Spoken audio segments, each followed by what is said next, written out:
আসসালামু আলাইকুম। আমন্ত্রণ বাংলাভিশন সংবাদে আপনাদের সাথে আছি আমি রেহনুমা মুস্তফা।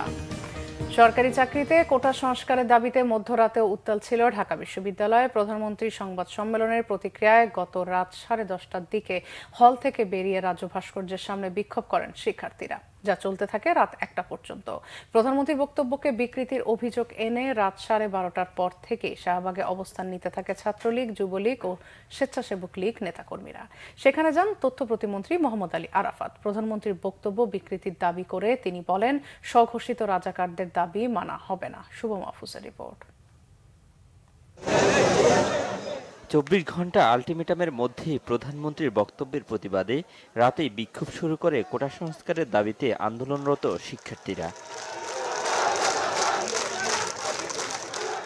রাত 10:30টা থেকেই ঢাকা বিশ্ববিদ্যালয়ের হলগুলো থেকে মিছিল নিয়ে জড়ো হয় টিএসসি এলাকায়। এ সময় রাজু ভাস্কর্যের সামনে অবস্থান নিয়ে কোটা বিরোধী স্লোগান দিতে থাকে তারা।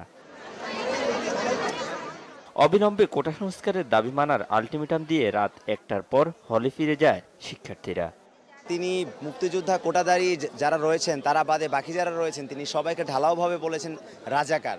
সেই জায়গা থেকে আমরা ঢাকা বিশ্ববিদ্যালয়ের শিক্ষার্থীরা আমরা এখানে প্রতিবাদে সামিল হয়েছি। আমরা মনে করি যে আমরা প্রত্যেকেই মুক্তিযুদ্ধের পক্ষে শক্তি, আমরা কেউ রাজাকার নই। অত্যন্ত ইনসাল্টিং ছাত্র সমাজের পক্ষ থেকে।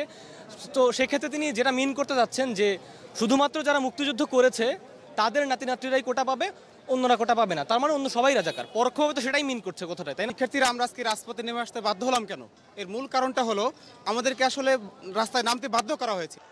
এদিকে এই ঘটনার প্রতিবাদে রাতে শাহবাগে অবস্থান নেয় ঢাকা মহানগর ছাত্রলীগ, যুবলীগ ও স্বেচ্ছাসেবক লীগের নেতাকর্মীরা। যোগ দেন তথ্য প্রতিমন্ত্রীও। প্রধানমন্ত্রীর বক্তব্যকে বিকৃত করার দাবি করে তিনি বলেন, যারা স্বঘোষিত রাজাকার তাদের দাবি মানা হবে না। এরা নিজেরা বিকৃত মস্তিষ্কের জায়গা, যে কারণে বঙ্গবন্ধু কন্যার বক্তব্যকে বিকৃতভাবে ব্যাখ্যা করেছে। আমরা তো ওখানে ছিলাম, উনি কি বলেছেন ঘুরে আবার দেখেন না, উনি কি বলেছেন?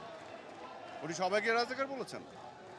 এটা তো ওদের বিকৃত মস্তিষ্কের বিকৃত ব্যাখ্যা, এবং সেটা ধরেন সে ব্যাখ্যা করলো তাই বলে নিজেকে রাজাকার বলবে? এটা হইতে পারে? পরে রাত 3টায় ঢাকা সহ সারা দেশে বিক্ষোভ কর্মসূচি ঘোষণা দেয় কেন্দ্রীয় ছাত্রলীগ। লাখো শহীদের রক্তকে অপমান করায়, মুক্তিযুদ্ধের চেতনাকে অপমান করায় বাংলাদেশ ছাত্রলীগ সন্ত্রাস বিরোধী রাজু ভাস্কর্যের পাদদেশে আগামীকাল দুপুর 3টায় এইখানে প্রতিবাদী অবস্থান গ্রহণ করবে। যে কোনো ধরনের সংঘাত এড়াতে সতর্ক অবস্থানে ছিল আইন শৃঙ্খলা রক্ষাকারী বাহিনী। শুভ মাহফুজ, বাংলাভিশন, ঢাকা। নেপালের নতুন প্রধানমন্ত্রী হিসেবে কমিউনিস্ট নেতা কেপি শর্মা ওলিকে নিযুক্ত করেছেন দেশটির প্রেসিডেন্ট রামচন্দ্র পৌডেল। এর মধ্য দিয়ে চতুর্থবারের মতো দেশটির প্রধানমন্ত্রী হলেন তিনি। রবিবার তাকে নিয়োগ দেওয়া হয়। 72 বছর বয়সী কেপি শর্মা ওলি নেপালের কমিউনিস্ট পার্টির প্রধান। এবার তার দল communist party of Nepal Nepali Congress পার্টির সঙ্গে জোট সরকার গঠন করেছে।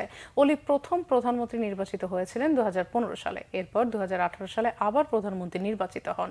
সর্বশেষ 2021 সালে দেশটির পার্লামেন্টে অস্থিরতা বিরাজ করলে অল্প সময়ের জন্য তাকে প্রধানমন্ত্রীর দায়িত্ব দেওয়া হয়। আজ প্রধানমন্ত্রী হিসেবে তার শপথ নেওয়ার কথা রয়েছে। এই ছিল এখনকার মতো। পরের সংবাদ বেলা 12টায় দেখার আমন্ত্রণ রইল। এছাড়া বাংলাদেশের সংবাদ ও সংবাদ সংশ্লিষ্ট অনুষ্ঠান দেখতে ভিজিট করুন www.bvnews24.com ও facebook.com/banglavisionnews এবং সাবস্ক্রাইব করুন youtube.com/banglavisionnews। ধন্যবাদ সবাইকে।